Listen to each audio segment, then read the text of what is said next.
What is up, folks? Happy Friday. Hope you're doing well. It's the Sports Cliches podcast. I'm Jay. That's Craig. It's the Sports Cliches podcast, taking you further into the playoffs than Dak Prescott ever will.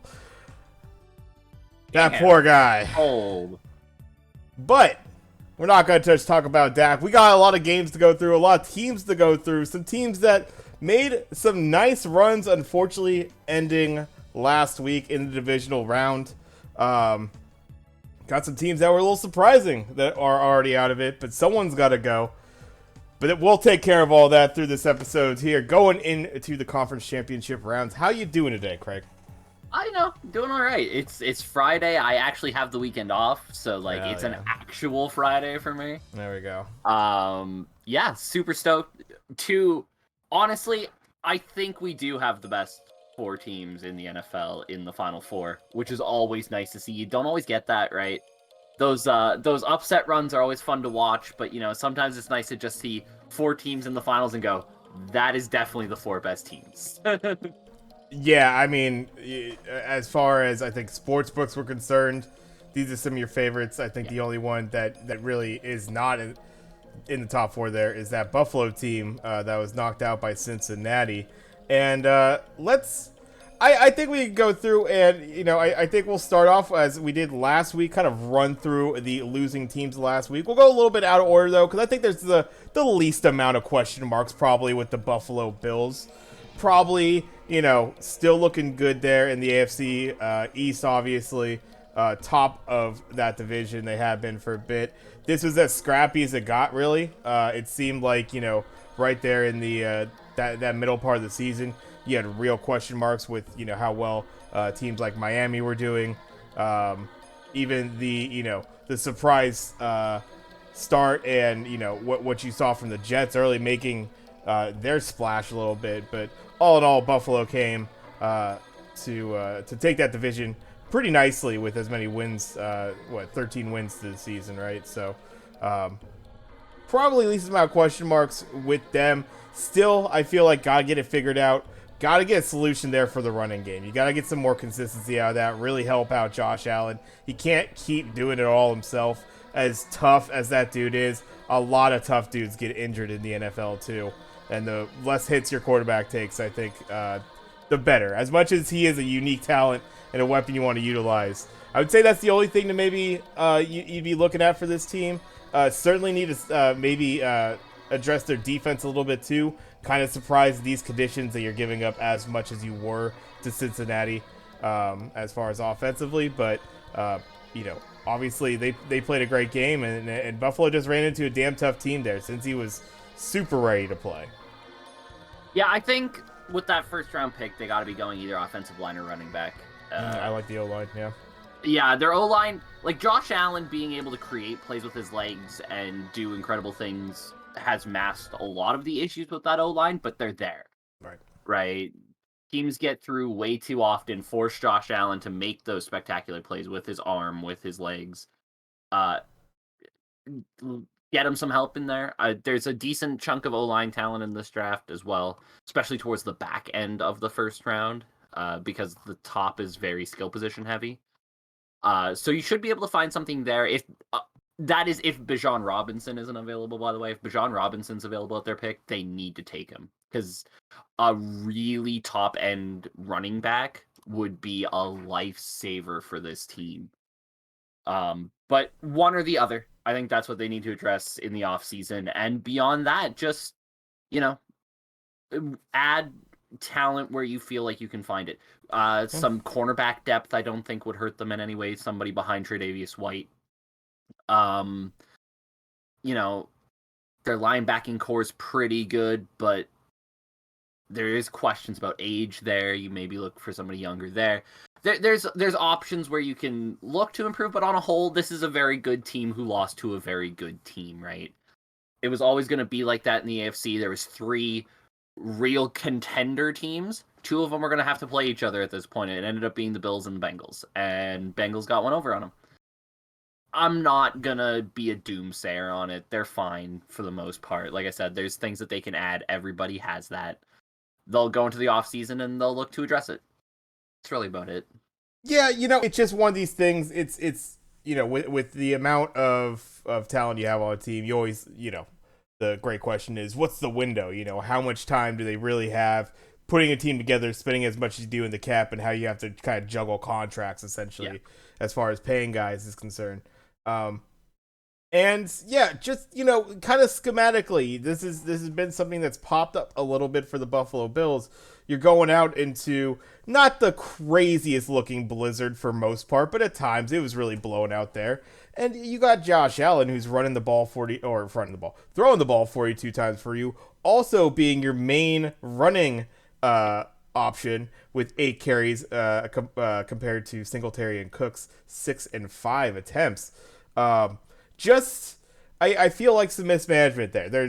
You don't necessarily put Josh Allen in a great position to do well because your offensive line is continuously in pass protection, and yeah, and you're really asking a lot of Allen as talented as he is.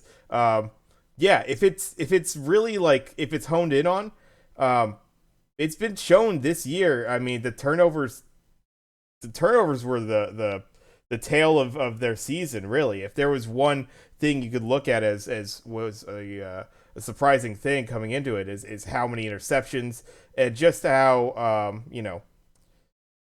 just how close they were as far as the turnover margin with you know with the teams they were playing for how many wins they had. And you saw on the other side that Joe Burrow did have that support. They finally were able to start getting Mixon back into it, which is huge for them. And you always have a guy like P Ryan as your spellback to be able to handle the load, and you gotta love that between the two of them carrying the ball 27 times compared to 36 passes. Nice mix there, and exactly what you need in this kind of game. And Cincinnati dominated. I mean, early on it was they stayed even for a little bit, but then yeah, since he got out to a lead, got out to a couple touchdowns, and the game was never really in question after a couple scores up. So just really well played by Cincy, and yeah, an offensive line that that's tough going in there for as many guys as they had out, but they clearly have.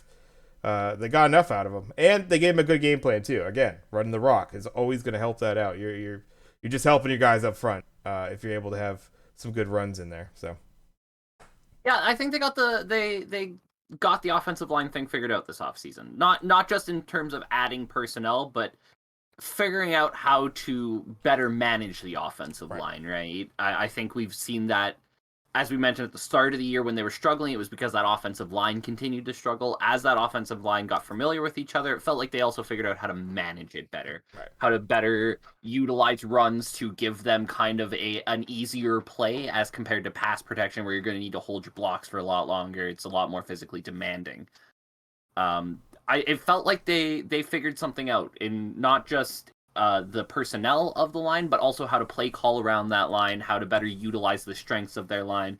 There's a lot of good things happening for Cincinnati right now. Obviously, their second consecutive AFC Championship game, going up against a team that they have really dominated recently. right. We'll get to that later. But for Buffalo, I think you're right. I think this all comes back to this offseason. They really need to find a way to take some of the pressure off Josh Allen. Not that he can't handle the pressure. Obviously, he's a fantastic quarterback. Right. But if you can make it easier on the guys around you, like, hey, we don't need to throw the ball 42 times in a blizzard, right? We don't need to be running the ball for 26 yards as our leading carrier, and that's Josh Allen, right? Like we can find ways to incorporate other guys, right? Whether that's through building up an offensive line that's good enough that they can kind of push forward the backs that you have who are not spectacular backs, but they can do a job in the right situation. Or it's finding that guy who can break the game open, right? Be that Bijan Robinson or maybe some kind of a free agent or trade deal that you have out there to get in a guy like that. Those guys are obviously much fewer in the NFL, right? You can count on one, maybe two hands the amount of running backs that can actually do that. Um, so It probably, I think the best way to go about this offseason for the Bills is just look at your offensive line, right? Obviously, the other pieces I mentioned, cornerback depth has been a big issue for them all season. Safety depth also not great. Those are things you can add through free agency. You can find guys out there, later rounds in drafts, undrafted free agents, guys who have been around for a while who can help you flesh that part out. But that offensive line, I think, is their big concern that needs to be addressed. Yeah, yeah. I mean, I think that's it's a lot of teams' concerns. There's very few far in between full units. As far as your offensive line, always an area to address. But yeah, absolutely. I think that kind of goes hand in hand with yeah, helping out your guys. And it seemed like that was one thing where they could be exploited. They have had it happen in the past, and yeah, good on Cincy for really, yeah, just we didn't have I don't say really crazy dominance in the games this week, except I would say for the Bengals. The Bengals looked really goddamn good. So. I know you're a big New York guy, but that was I understand. Like, yeah, absolutely. That was dominant, but like expected dominance, I guess. Right there was a good chance that game was going to go that way as far as like lines and that sort of thing was concerned. I think everybody expected this to be, scrap, and this became more of a blowout, really, from pretty early on. So you're not wrong. Obviously, we had a Philly Giants game, and let's jump into that one. Why not? We'll go kind of a little out of order. We went with the first game on Sunday. Now we'll go to the second game on Saturday. That Philadelphia Eagles team that will be going into the championship, they end up handling the Giants there at home. Just one of those games that they were just able to kind of do everything they wanted as far as offense, and you score 28 right there in the first half. You have the ability to really kind of let off the gas unless the crazy comeback happens. But this Giants team wasn't built to have that crazy comeback. They needed to keep this game close to have a chance late. That wasn't gonna happen. Yeah, we'll talk more about the Eagles obviously when we talk about the game that they have this weekend. But I mean, for the Giants, can you really be that upset? You won a playoff game. You made it to this point in the season when nobody would have ever picked that at the start of the year. Right. You got a season out of Daniel Jones that makes you really believe you might have something with him. Quads look back to normal. You got some production out of a receiving core that has a lot of question marks still. Right. And you had a great year, right? Yeah, you got beat by the Eagles. They're a phenomenal team. They were much better than you. You look at the skill position difference between like Gainwell, Sanders, and Scott at running back, and then Smith, Brown, Goddard, right? The Giants can't compete with that. They don't have that kind of skill position talent, right? And you sometimes just run into the better team. I don't think the Giants are going to be too upset about it. They had a great year, a great year to build upon too. A lot of strong things in their defense. A lot of their defensive draft picks coming through, having very good years. Kayvon Thibodeau really grew into the season. Obviously, you have young guys like Adoree Jackson, Xavier McKinney, who are really becoming vocal points of that defense. Keep adding. Just keep doing what you've been doing. It's working. You're getting better every year. Keep going with it. You have a coach now that this team seems to play for. Again, this is another one of those ones, much like the Bills, but for a very different reason, right? The Bills is just, you came across a team who you know is very good. You're going to have to play them eventually, but you're still in a good spot. The Giants is just, just keep doing what you're doing. It's clearly working. Yeah, I think for the most part, I think the one area that you have to be a little disappointed as far as the Giants are concerned is that the one way you've been able to win games, you made it to where you were, and the only way you would have been in this game is to not be making the mistakes, and they made them early in this game. Yeah. You started off and Philly drives down for a touchdown right off the bat, and that's so be it. They just drive the full, 75 yards, clean 5-minute drive. They drive it down and they get it past that 50. It's always a question mark, and you understand this is like kind of the no man's land sort of area. That's teams will go for it on that side of the 50 because it's a short punt. It's not quite field goal range, but you lose that, and then you give them the short field, you give them another touchdown, and then the immediate mistake, just a couple plays in the next drive, you get up an interception, and it's just those mistakes. Like that's just not the style of football that they could win with. There's a reason why this team racked up the amount of losses they did, is because that doesn't always work out, and you do make those mistakes, but they just couldn't get behind as early as they did. So that would be the only thing that's kind of a disappointment for them. They just didn't play their brand, really, of football, more or less. They get that fourth down, of course. They get that conversion. Different story, obviously. But I'd say that's the only disappointing part. But yeah, absolutely. You definitely had more success out of the season than a lot of people gave you credit for.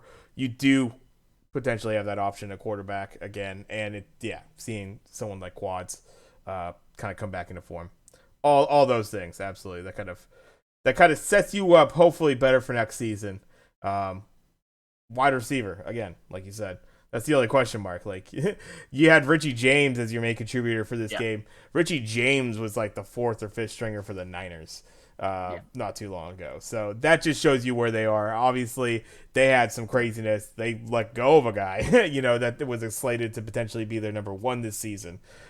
So they'll have to reconfigure that and get Daniel Jones some help. But I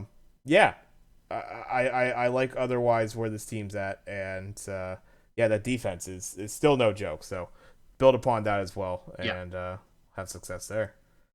Yep, not too much to say there. Just keep doing what you're doing.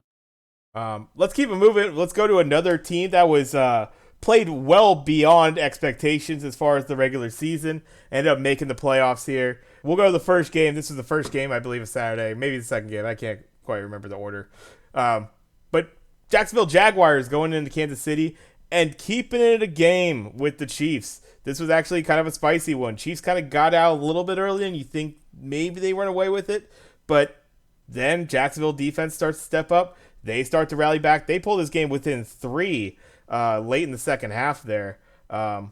So, great on them. That was really fun to see. But unfortunately, just not enough by the end of it. Just kind of unfortunate on those last couple drives. They just had to kind of punt away some drives. If they were able to convert one of those for a scoring drive, I think we're looking at a different situation. But they ended up putting a field goal to get within a touchdown late. And then, of course, onside kick doesn't go for them. As far as their season is concerned, I mean, again, played well beyond their expectation.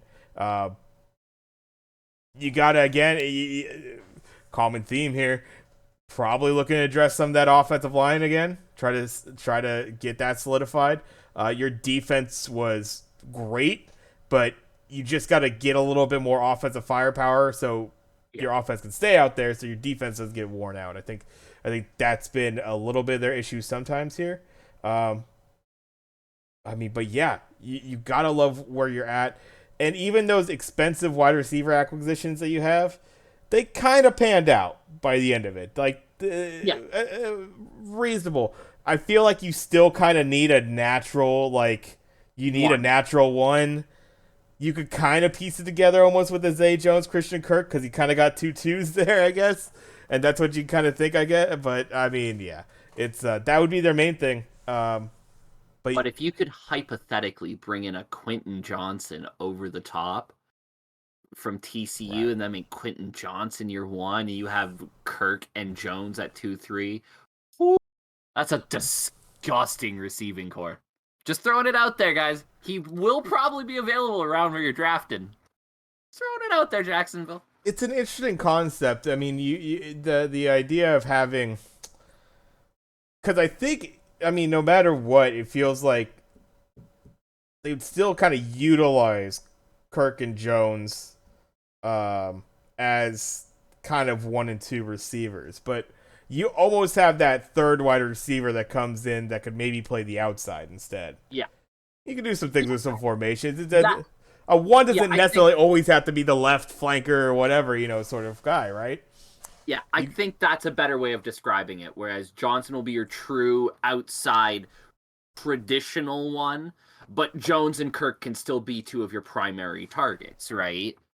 Just you have that more traditional, tall, fast, skill set outside guy beside them, so that Kirk and Jones can do what they do best, which is I think they're both better as slot receivers.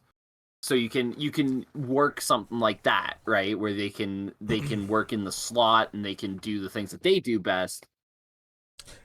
Yeah, I think that's a better way of putting it. Maybe not necessarily somebody like Quentin Johnson over the top, but somebody's Quentin Johnson to be okay. You are our more natural one guy, right? As far as the left flank, you're the guy who's on the outside, right? And then everybody moves in on that. But Kirk and Zay Jones still be more primary targets.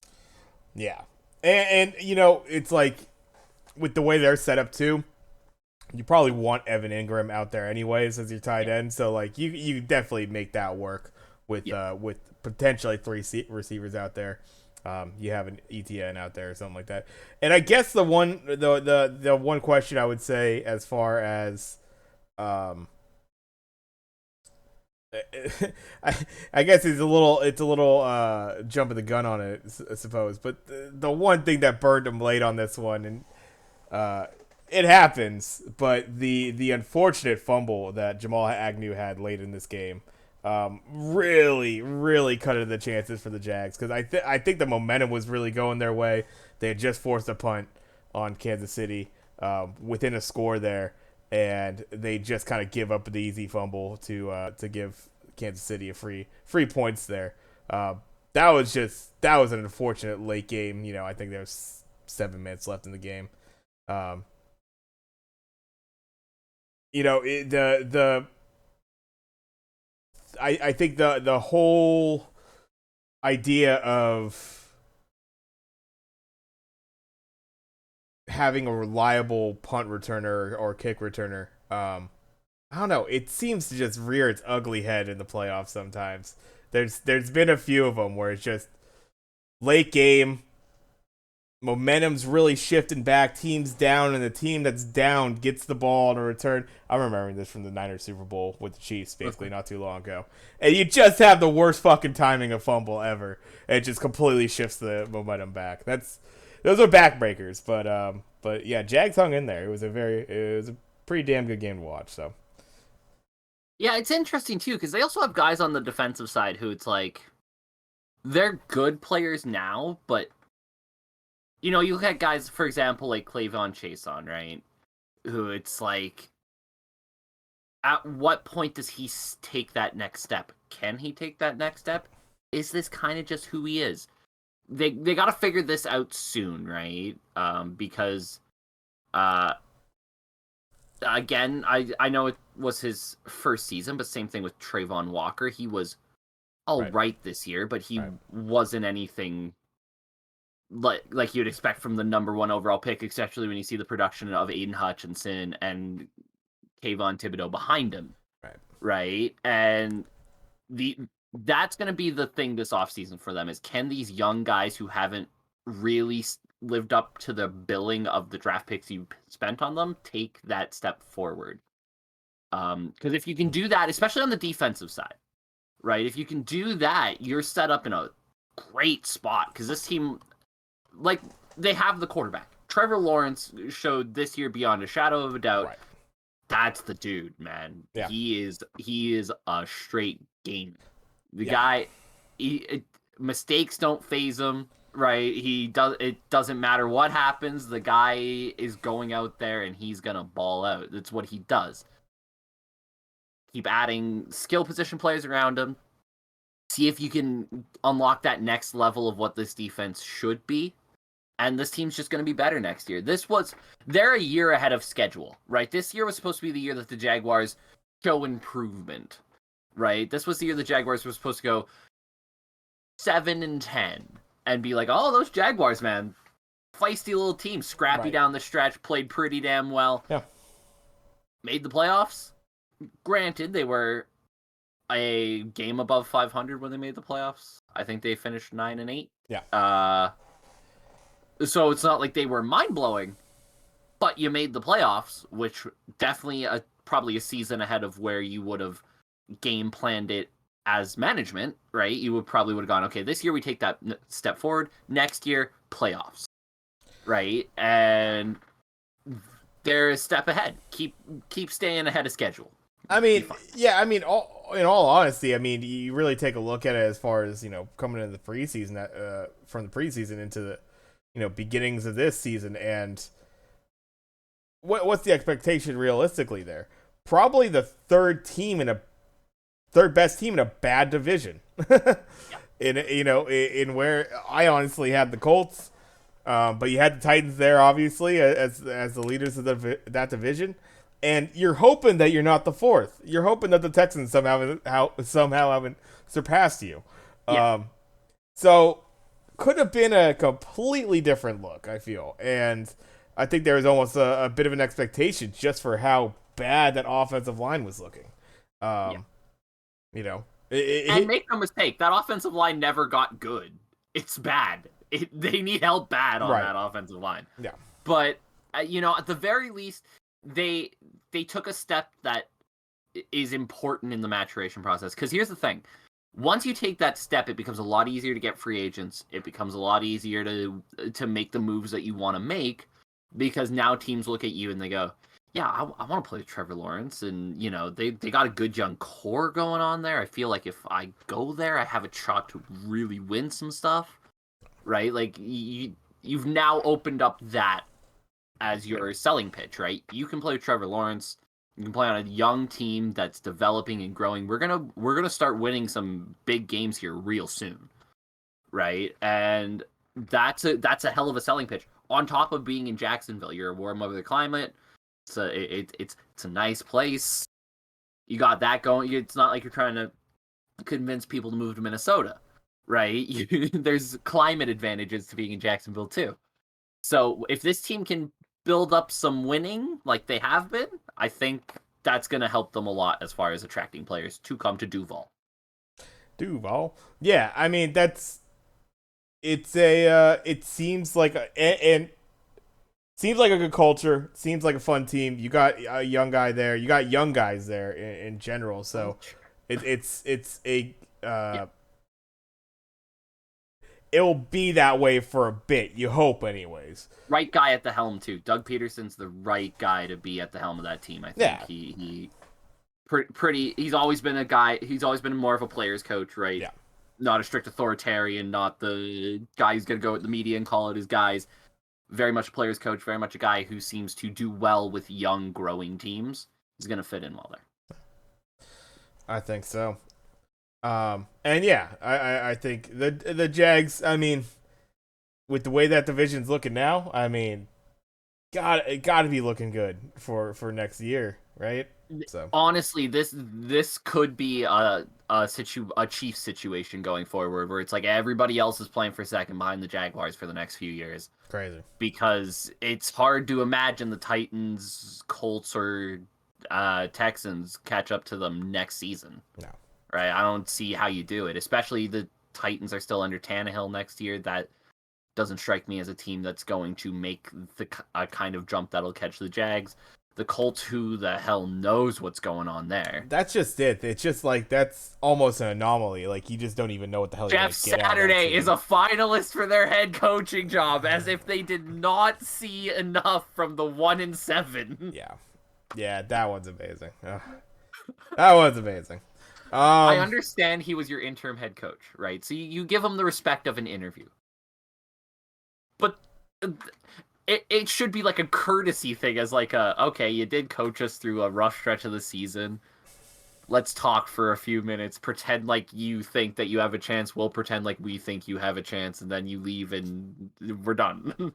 Why is he getting a second one? You shouldn't need a second one. Yeah.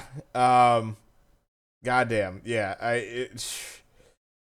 That one's that one. I don't know how you would just go with him again. It's just like, all right, we had our fun, like, but It's not even instead of going like that forward. team was overly competitive, right? If they went 1-7 and were losing tight, nail biting games that could have gone either way, we were really in it competing with good teams. They weren't even doing that. They're getting skunked by the fucking Rams. Like, what are we doing? Absolutely. Yeah, and let's move on to the last one. This was our Sunday night game. The Dallas Cowboys going in to San Francisco and losing to the Niners in a scrappy one. 19-12 was our final in this one. Questions for the Cowboys here. I will say, as far as the game's concerned, real fucking shame that Tony Pollard goes down when he does very early in this game. Yeah. If you're being completely honest, you gotta think this game has a little bit different feel, a little bit different look to it. If you perhaps get that guy more than 6 carries, unfortunately his night ended at that point. Offensively, it's everybody, and everybody's looking at Dak, and of course I made the joke about that. But man, did it just feel like do we have a third back that we can hand it to besides Zeke Elliott? Because it just wasn't a threat. It's just not a threat at running back anymore. And it was just like, it was so apparent that anytime they wanted to run the ball, and you want to run the ball, and they tried, and it was nothing. I propose that they should transition Zeke to be a full-time fullback. I think the dude would be a killer Juszczyk style fullback. As in, like, he's in there because he's massive. He's not afraid to block. We see it numerous times. He goes out there and blocks well. He played center on the final play. Well, he didn't block. He tried. Really great there. He tried to play center on the final play. This is a guy who blocks well, can catch the ball, right? In short yardage, he's gonna get you a yard or two. He's not. I need my guy to run 20 times. I'm gonna give it to Zeke. I think he'd make a hell of a fullback option for them. Yeah. To give them a slightly different look if they want it, right? Way to go out and just really show some different views, run some I form, some power I, right? Some things that, you see teams like San Francisco, like Baltimore runs it every now and again, right? Something that you can throw in a guy that can just change the game a little bit, right? A little bit more, okay, we're going to smash this thing in your face. We got a big guy back here who's going to lead block for us. And then you come out in that formation, if they go heavy, okay, well, our fullback can now spread out a little bit. He's a guy who's got some skill on the outside. We can get him the ball. He can do some stuff with that. I think that would be a great position for him because he just doesn't feel like a lead back anymore. And I don't know how much value he has as a guy who runs the ball at the 4 times a game. Yeah, I mean that's kind of it. Like he could fall forward for you, but it sure as hell not come together what they're running him at. Scheme wise, whatever. It just never was a threat. You have a long of 5 yards.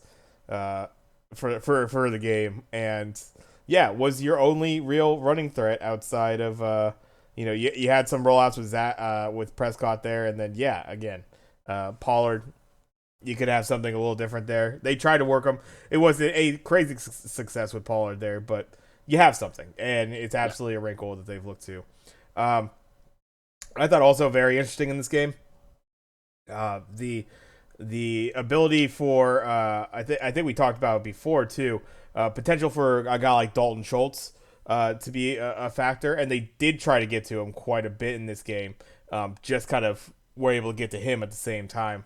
A lot of broken up passes and just slight mistimed plays there. I thought it was very interesting as well.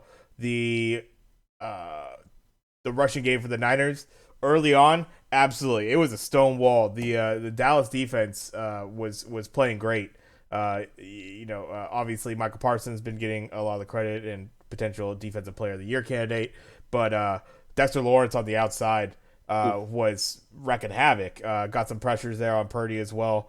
Was effective in the run game.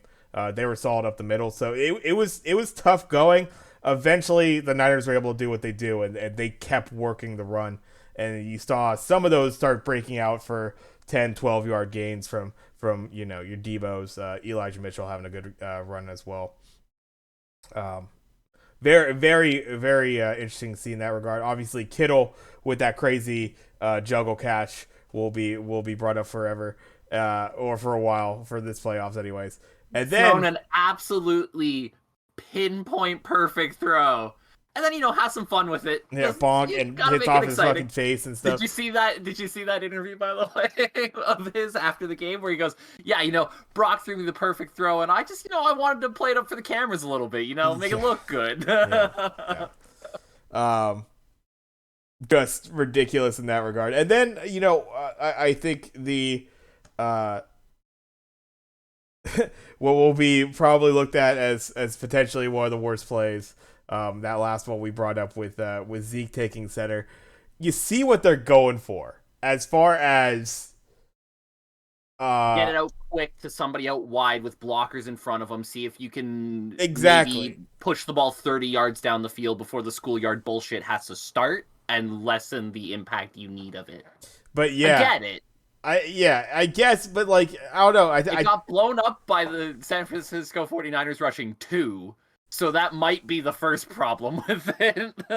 That's one thing, exactly. Zeke gets blown up. You got the guy coming in the other side. But then, also, when you do that play as far as the formation's concerned, you're already giving up that you're doing the hook and ladder. You're already conceding that. So now you're playing in. Now you're getting, as far as the defense is concerned, now it's attack the ball. So, yeah, I'm going to bowl fucking Zeke Elliott over. Where's this ball going to go? You're not throwing this deep right now. You're blocking with nobody. We're going to get to you. Yeah. You have to throw it immediately. Tackle on point, game over. You don't even get an opportunity to do a single lateral in your hook and lateral play. So, just almost just overthinking it. This is some shit you drop in NFL Blitz 2000 or something like that. Awesome custom playmaker and that sort of thing, where you just try and do too much because it worked for one play, it's just a mess to begin with. They had much of a chance. This was a fucking Hail Mary last play situation. It's of course, a 1 in a million shot. I'll tell you the play that's worse: punting with 2:30 left. Oh my god, that is worse. I couldn't believe that. Yeah. And this game, they really shouldn't have gotten the ball back. It was a horrible mistake by, I believe it was Eli Mitchell. Yes. He runs out of bounds. Ran out of bounds to stop the clock, giving the Cowboys enough time to get the ball back. Yes. Yeah. Hit the first down line, take a knee. Couldn't believe it. I couldn't believe game's over. It was a great run, Eli, but what are you doing? Bouncing that and taking it out of bounds. Just go down. At the worst, they would get it back with 30, 40 seconds, basically, as opposed to 2 minutes. Yeah. Right, at most, they're getting the ball back with a play or two to try to make something miraculous happen. Yeah, kind of. A really bad play by Eli Mitchell. It happens, but, not great. I hate the call of punting. This game is 19-12, which tells you offense hasn't really been doing much. Mm-hmm. You have the ball right around midfield. I think they're just I think they're at their own 40, 41, something like that. Yeah, I think at the 40 or even the 35. They were not quite half. Yeah, they weren't at midfield, but they were on a close enough side of their own half where you go for that. It's 4th and 3, 4th and 4, something like that. It's not a massive. It's not like a full 4th and 10 or something like that. 2:30 left. You're not gonna have many more chances. Why are you punting? Why can Mike McCarthy not manage a clock? Why is this still a thing? I've said it before, and to be fair, I said the Cowboys would never win a playoff game under Mike McCarthy. Now, obviously they got to play one of the worst playoff teams of all time. A team that should have never been anywhere close to the playoffs in the Tampa Bay Buccaneers. So they got one. This team's not getting any closer than this under Mike McCarthy. This is the furthest this team can ever get because the guy cannot manage a clock. He does his game awareness is abysmal, and it cost them again. Yeah. Like, it's just everybody looks at that last play and goes, "Oh, what?" It will never work. I understand the logic, but it'll never work. But that's fine. It's a 1 in a million play. Punting with 2:30 left on a 4th and 4. Yeah. With not enough time on the clock to really consider punting on a 4th and 4 is a problem. Yeah, I can't help but agree. I was surprised to see it, based on the way that they were. If you do it even quicker though. Like they cost themselves like that was the bunch other of thing. time it took too. them like 30 seconds to figure out they were punting. And granted, you're like you're hoping they get the first down, but you gotta have all possibilities in your mind at that point. You gotta make decisions. So kind of a shenanigans end to that. I will say, that defense played stellar. Unbelievable. It was tough going for the offensive line, I would say, for the Niners for a lot of that game. Running game finally started getting there. And yeah, Purdy started to see a little bit less pressure, but yeah, they kept it on him, and there's a reason why this game was low scoring as it was. They played well on that end, but figure out what you're doing this off season. I know their free agency situation is kind of spicy with I believe Pollard will be a free agent. Yes, he will. And boy, oh boy, if they aren't going to be willing to go out and offer him a number 1 back salary, he'll go somewhere else because somebody will. He is a number 1 back. No question. The other thing they need to figure out is what are they doing at wide receiver? Because listen, CeeDee Lamb is phenomenal. You brought in off the street T.Y. Hilton and he was actually useful.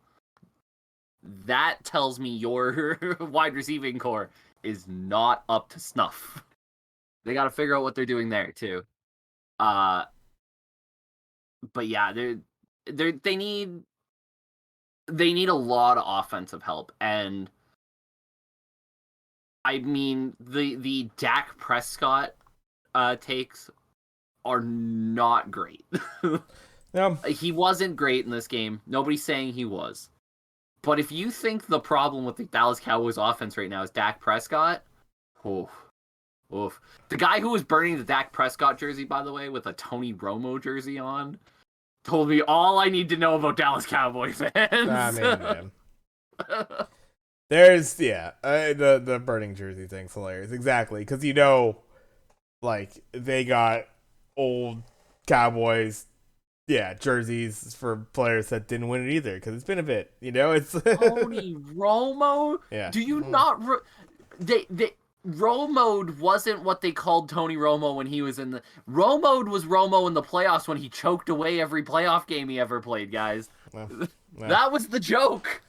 Are you not in on the joke?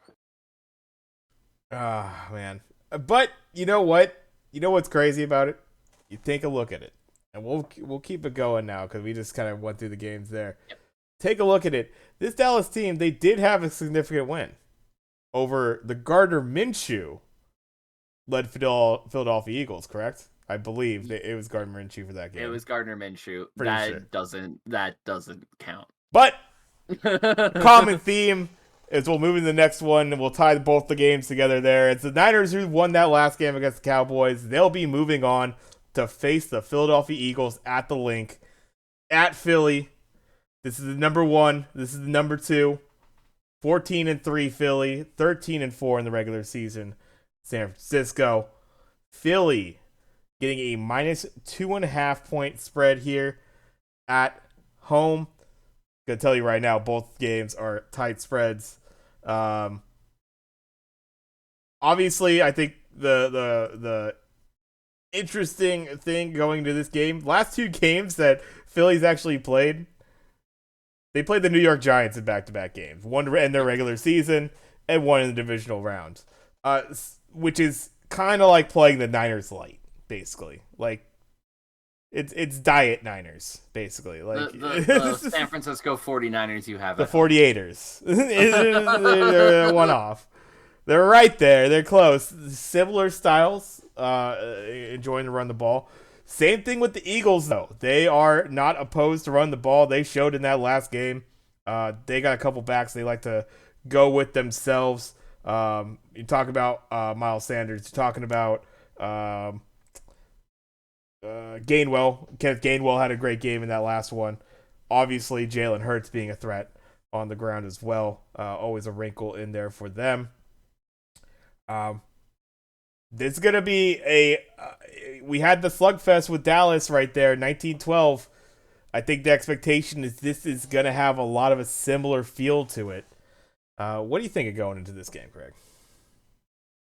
So, I was having trouble with this one because my heart wants Brock Purdy.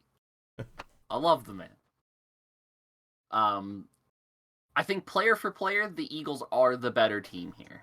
I think if you were to go down player for player, like I said, go down the list, I think the Eagles slightly edge this one out. These are two very, very good teams, by the way. This is not by more than a hair.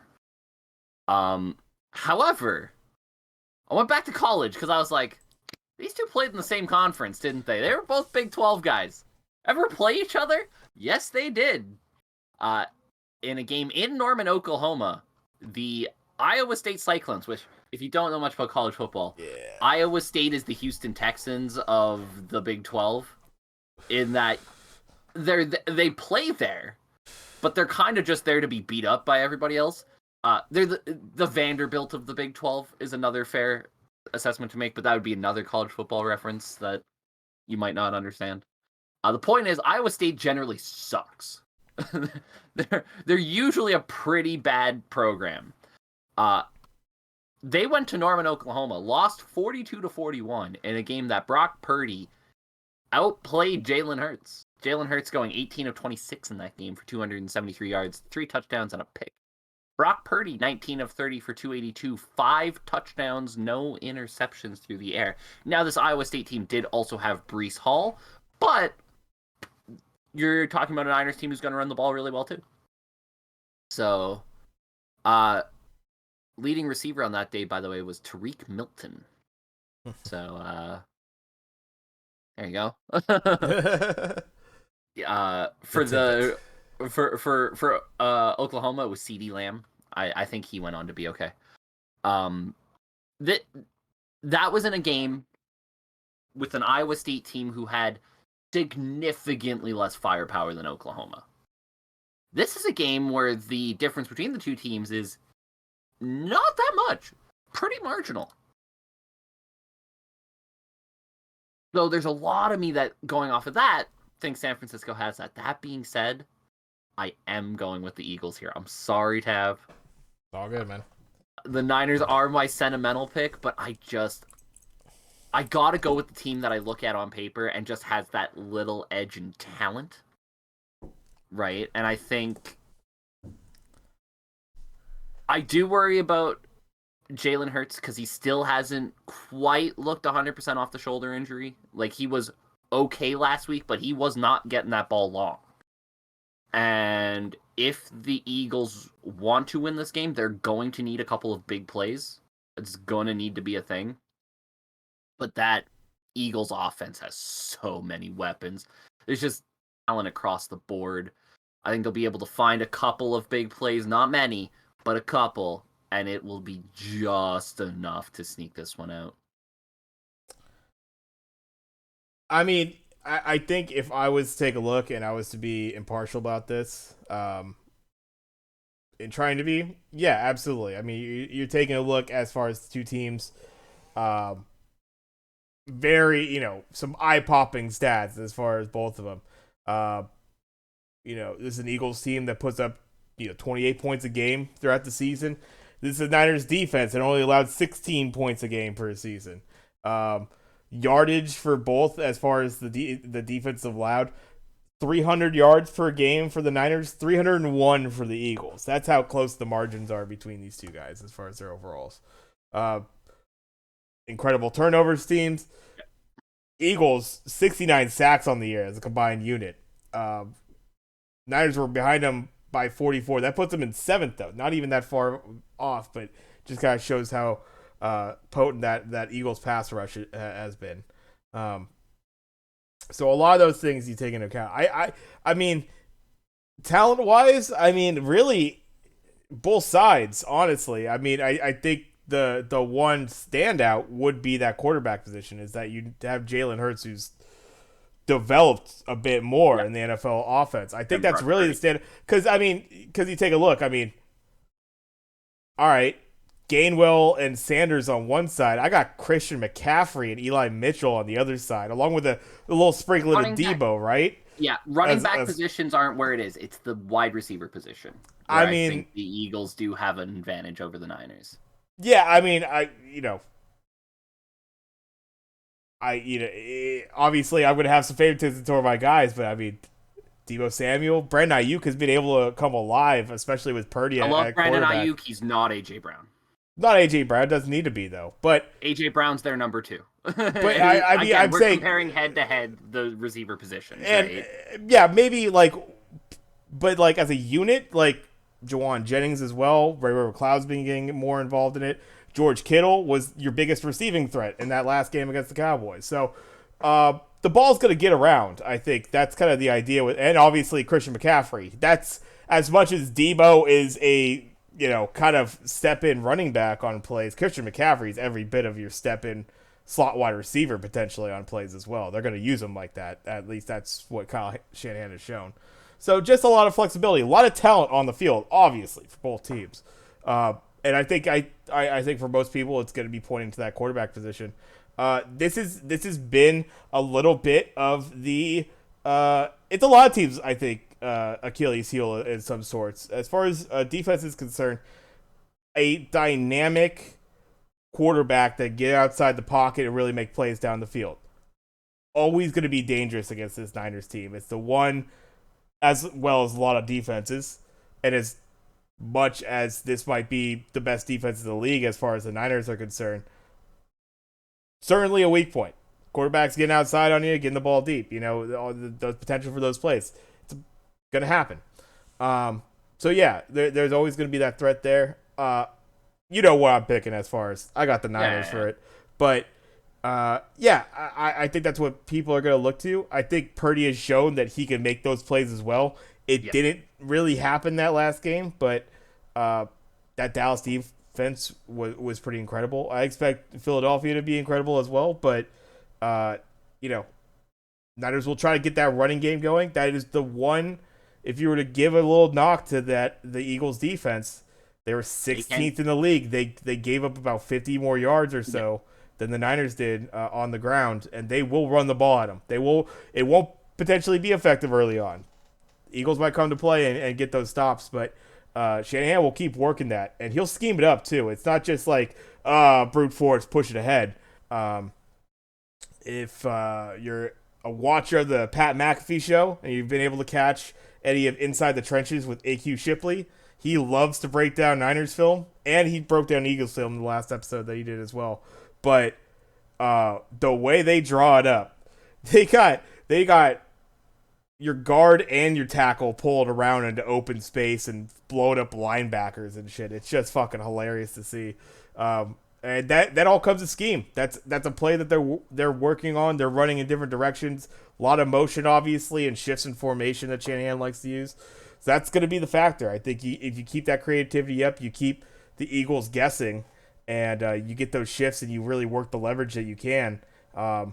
Maybe some positions, talent wise, you might be in a little bit of a hole, but it's kind of been shown that he could dial up a play or two. So this will be a big one for Shanahan. I think that's also another thing.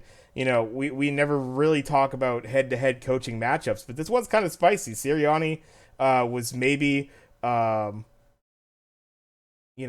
was some question marks of whether he was going to be the guy for this team going forward, and he's shown everything that yeah, absolutely, he's going to remain the head coach here for a bit. I do love his style and that sort of thing. He's a little ridiculous as far as like his analogies and that sort of thing, but is definitely a funny guy, and players seem to love him. Shanahan, he was kind of maligned a little bit, and when this Niners team wasn't doing so well early on the season, 3-4 to begin the year, people were wondering if he should stick around, and at this point, just the winners of what is now like 12 straight or some shit, 13 straight. So interesting head coaching matchup as well, as far as like these guys, who's going to be able to kind of dial it up, because these are two really good teams, and you can't have those Mike McCarthy blunders. You gotta dial up the right plays at the right time. So be very interesting to see. But yeah, I'll take the Niners away. It's gonna be a slugfest. That's my prediction. I take the under. Whatever the hell the over under is on this one, I take the under. It's probably not 46.5. I like that. I take the under on it. I actually kind of like the over on this one. Wow. Think it's gonna be I all right? Well, I think 46.5, right? I think this game's got a few more points in it than that. Not a ton. This isn't going to be a 44-40 crazy high scoring game. We'll talk about that game in a minute. But at 46, this game has all the writings to me of like something like 28-24, 30-27, right? Where defenses show up, but there's enough offense on this field to get some points both ways, I think. definitely has the potential. I would not argue that. But yeah, we shall see. That will be our early game of the evening on Sunday. That will be actually afternoon for me. 12 noon for me. A kickoff for that game. And later into the afternoon, we are going to have the AFC Championship. The Cincinnati Bengals going into Kansas City to face off against the Chiefs. One more Do thing. you have the updated line on this? Let's see. The latest I am getting, and I was about to say, -1.5 is what I'm seeing for Kansas City. For Kansas City, okay, yeah. Yeah. Because as of yesterday, it was a Bengals favored line. I saw something of that. Yeah. Yeah, Bengals were -1 yesterday. I was going to lay some money down on that one, but It is the Patrick Mahomes effect, right? He Yeah, exactly. unfortunately got dinged up. Chad Henne came in, actually drove down for a really nice drive, and the one drive Chad that Henne he hit him. is a fucking solid backup, man. That dude he gets shit done. I think Pacheco had a really nice run, bounced out to the left side in that one as well to kind of keep that drive going for him. But yeah, that's why I guess that's why the question mark was there for the Bengals getting that getting favored there. Somewhat different if you don't have Mahomes in there, but yeah. Oh yes, I think everything is kind of scheduled for him to be able to play. And yeah, we got the number 3 seeded Bengals there, 12-4 on the season. Kansas City number 1, 14-3. Going to be hosting here at Arrowhead, and yeah, -1.5 for them at home. What are you thinking on this one?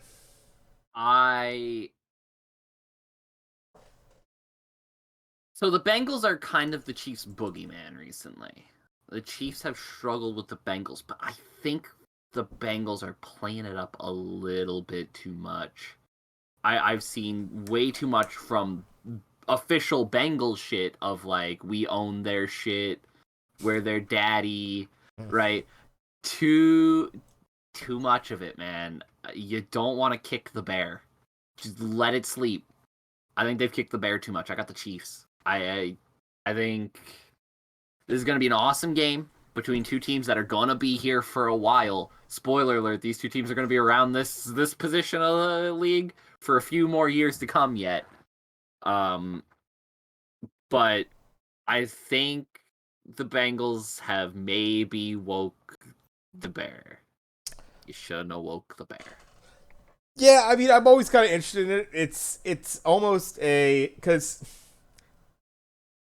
yeah, I guess you get like it's the classic. It's the bulletin board material, right? The yeah, the headlines, the social media shit, obviously Eli Apple and shit talking, uh, his Of stuff. all people, too, man. I Yeah, love you, Eli Apple, but you take enough shit on social media where you like probably shouldn't be slinging it the other way. at this point, it's like whatever. They're hate me anyways. Fuck it. Yeah, Maybe it's fair that. enough, fair Maybe it's enough. that. You just live. Hey, love the bad guy. I mean, Fair. but no,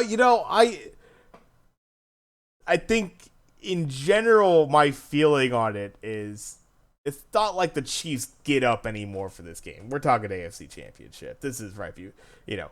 This is your getting back into the Super Bowl. This is sustaining your dynasty for as it is. I don't know how much more that affects you. Maybe it does. It could, of course, but I should say I'm not necessarily worried about how it affects the Chiefs so much as I am how it affects the Bengals. precisely, kind of my I'm point. worried they're playing this game down too much. Or you, yeah, you are, uh, you try to get in their head so much you get in Yeah. your own head, and now Yeah. you're not remembering what got you there. That sort of thing. It's stuff like that. That's what I wonder about Cincinnati. I'm not too. I mean, I don't like the team's social media channels and shit posting it, that sort of thing. That's kind of interesting, but I don't know. There's been a lot of sound bites through the years. Social media just kind of amplifies this maybe a little bit more, and then you have official channels. But it's not like there haven't been you know owners, players, coaches even that have talked shit prior to games that have kind of given that bulletin board material before. Um, I just really like the momentum, the way that the Cincinnati Bengals team has played, the way they went to Buffalo and played that team incredibly tough.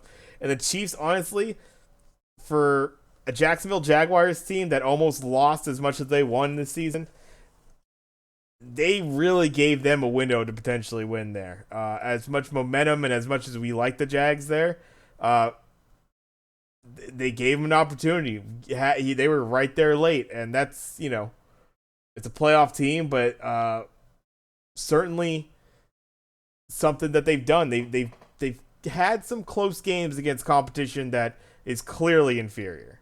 Uh, so just potential for something that might rear its head coming into this game. I do like the Bengals going into this one. I will say with that Jaguars team, end of the season Jaguars is very different from the beginning of Oh, the of season course, Jaguars. no doubt. So I don't think the Jaguars record is necessarily indicative of the Jaguars team they played.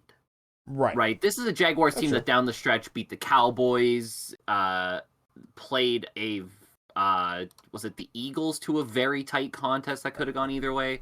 Right. This is a team that played tough competition down the stretch and played them as equals.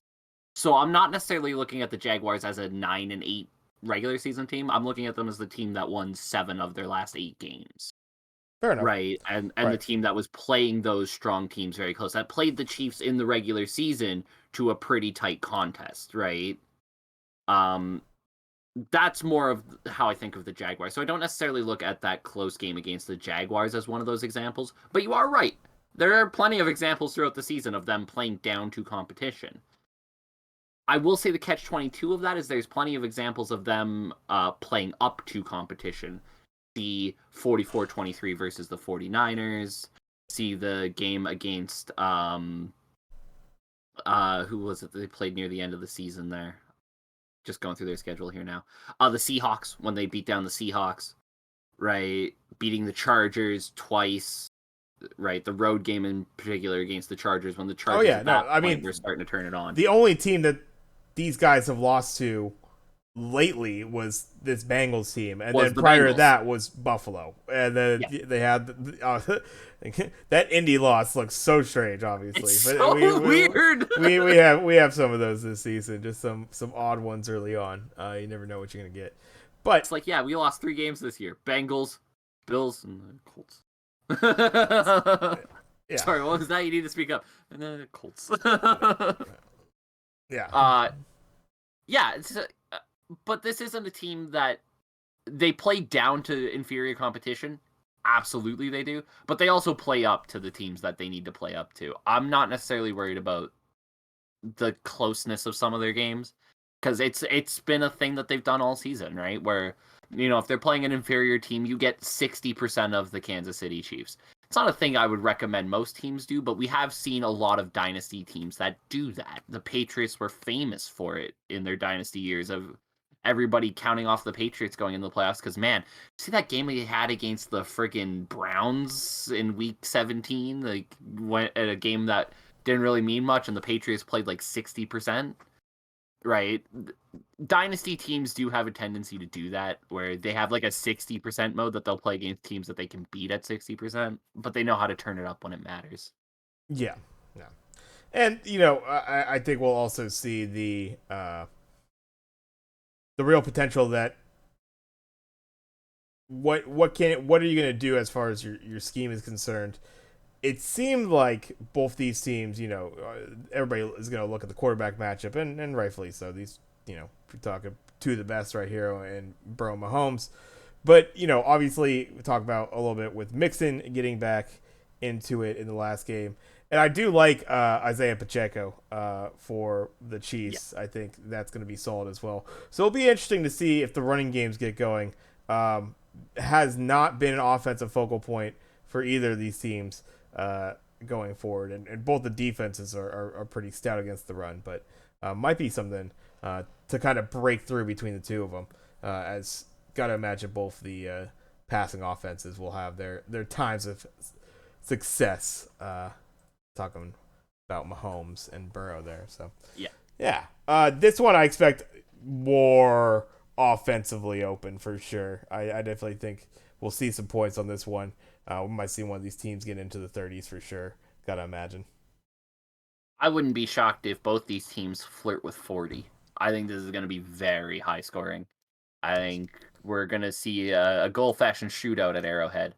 I will also say, big thing for the Bengals is Trey Flowers is not coming into this game 100% at all.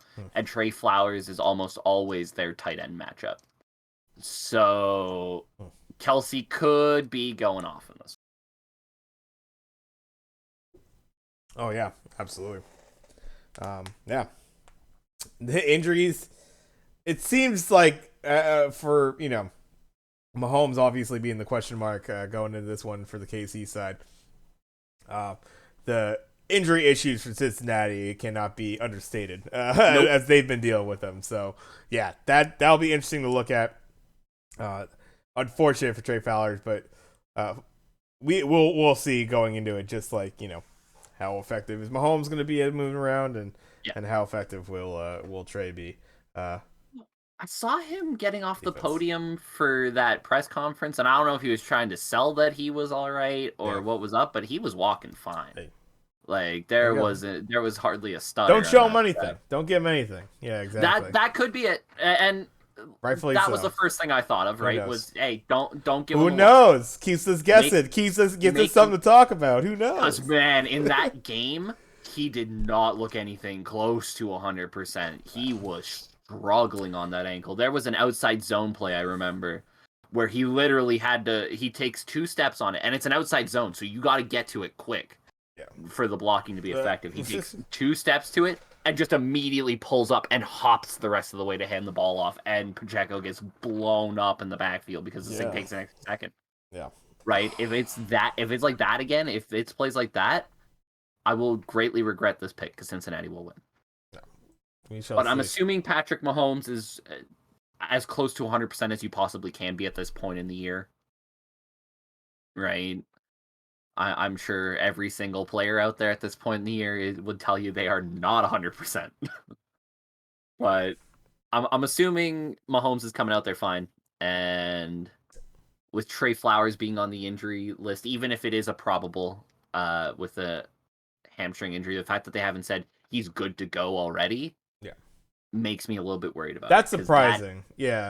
That is their guy, right? Trey Flowers is their guy as far as marking tight ends. He always has been. I think I don't know. It's just probably just playing it a slightly different way. I think, at least for Wednesday's practice, I'm not too sure about today's practice.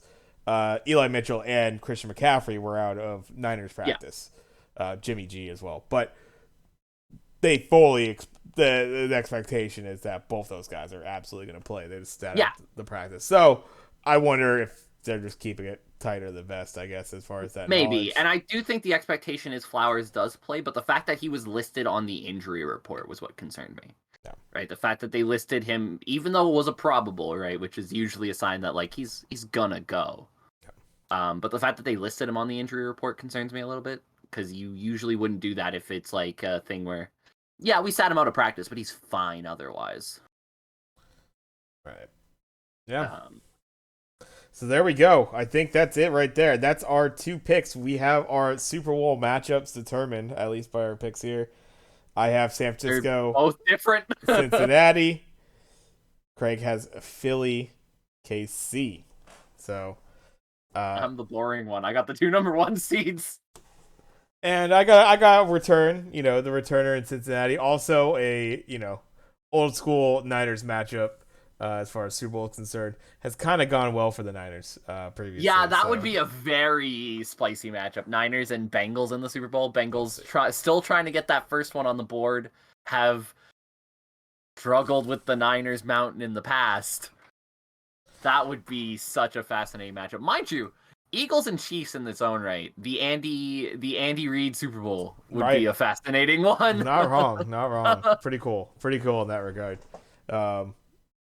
But yeah, we shall see. It will be decided this Sunday between those four squads. Should be some spicy ones. Oh, interesting. Breaking news. Breaking news. I don't know when this came out. A little bit before we started, I guess. Chiefs tight end Travis Kelce suddenly questionable. What? For the AFC Championship game due to a back injury. Late addition to the team's injury report listed as questionable for their game against the Bengals due to a back injury. No specifics. I always knew the Bengals were going to win that game. I was on them from the start. Don't anybody question it. I don't know. We'll see, I guess. I'm sure he's fine. Yeah, no, I just had to take a look. Just usually like do a little refresh before we end it here. So just saw that come up. I guess other interesting news, Panthers hiring Frank Reich, former Colts head coach. Gonna roll the dice. Frank Reich in for the Matt Rule era. It never changes. It's always the same 30 coaches that they just shuffle teams. Why Frank Reich? You interviewed so many good candidates who make sense as like that next step up guy, young guy who might make sense with the nucleus you're building. No, Frank Reich. Dude's had a ton of success somewhere, I'm sure. I don't know, man. Yeah. I don't love it. We will see going forward, I guess. Yeah, Matt LaFleur going into the Rams as their OC from the Jets. I actually do like that one. That'll be interesting, I guess. Definitely, that Jets offense doesn't look spectacular a lot of the time, but when they had the running back and they had that game going, they were decent. They were decent in there, so that'll be interesting. And let's be honest. Why are you hiring Matt LaFleur as your offensive coordinator? Or Mike LaFleur, I guess. Yeah. Matt LaFleur. I'm reading Mike. Yeah, Matt LaFleur is the head coach. Yeah, Mike LaFleur. Matt LaFleur is the head coach of the Packers right now. Yes. So Mike. Rams OC. Okay. But yeah. Yeah, we will. I mean, like the thing with the Rams is they got some question marks as far as what that team's going to be, the personnel going forward. Are they going to still even have the same starting quarterback potentially going forward? I suppose it's the question marks, right? Yeah, I'm not sold on that one. I don't love the hire Frank Reich, but we'll see. I don't think there was any other coaching news. No, I think Dan Quinn's staying in Dallas. It sounds like D'Amico Ryans is the top guy for the Texans job. Yeah, and that would align. It sounds like the Cardinals are close on Sean Payton. They might be giving up a draft pick to do it. Oh boy. We said it right. If there was any job out there that Sean Payton would take, Arizona seems to be the one that makes sense. They have talent that's just never really panned out. Um. So yeah, a couple of interesting ones. Actually, I actually don't think that Texans job is the worst job out there. I think that when you add Bryce Young to that mix, there's some pieces there, but not a lot. But as a coach, you get to come in with a first year quarterback and get to kind of build your team around that guy. I think that's honestly a pretty good position to be in. Also, Patriots have Bill O'Brien as their offensive coordinator, so That's right. Yeah. He's back. don't make him your coach GM. I'm sure it'll be okay. Yeah, pretty much. Pretty much that's it right there. Yeah, Patriots actually figuring out their coaching situation, actually getting a proper offensive coordinator in there. Yeah, so getting an offensive. their guy offense might look a lot different. Let's see if that works. You gotta hope their offense looks better this next year then. Yeah. And yeah, I think that is it on the football. For anything else you want to hit on? Nothing here. I will probably have a blog going up tomorrow. What was it? Buy seller stand. Buy seller stand. On the NHL teams going to the trade deadline. Are they buyers? Are they sellers? Should they stand where they're at? We've already had one of the teams, as I was writing the freaking blog, trade one of the players I was talking about. So you're way ahead of it. Like the Sharks were like, yeah, Matt Nieto, man, let's go. You're off to Colorado again because you can only play for 2 teams in your career. Yeah, apparently.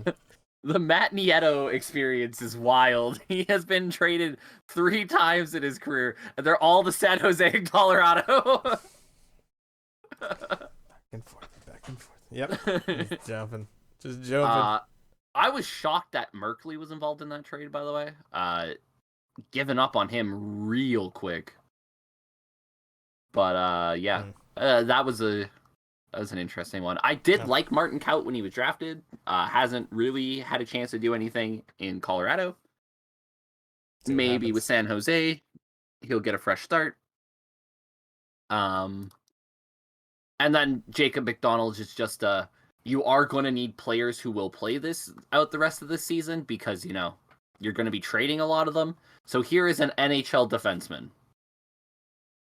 Because I imagine this is not the last trade the Sharks will make before the trade deadline. They are one of the teams that have both pieces players will want and are too bad to actually use them to compete. So yeah, we suck. I swear, I every now and then I flip them on and just like, oh my god.